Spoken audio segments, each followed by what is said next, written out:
S T कर्मचाऱ्यांनी आपल्या प्रलंबित मागण्यासाठी पुन्हा एकदा संपूर्ण राज्यभर आंदोलन पुकारलं आहे।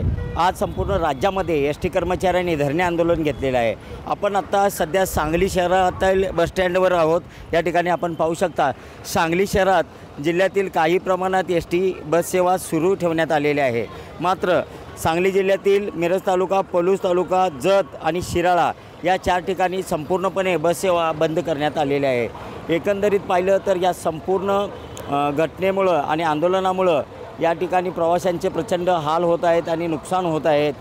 ऐन गणपती उत्सवाच्या काळामध्ये ह्या एस टी कर्मचाऱ्यांनी पुकारलेल्या बंदमुळे या ठिकाणी प्रवाशांची मोठी गैरसोय होत आहे।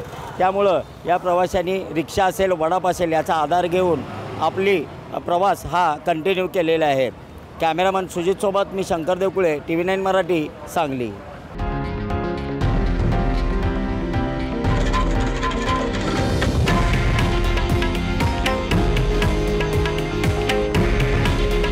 हे आहे देशातील नंबर 1 न्यूज नेटवर्क आणि आपण पाहत आहात TV9 मराठी। काळजी तुमची, हित महाराष्ट्राचं।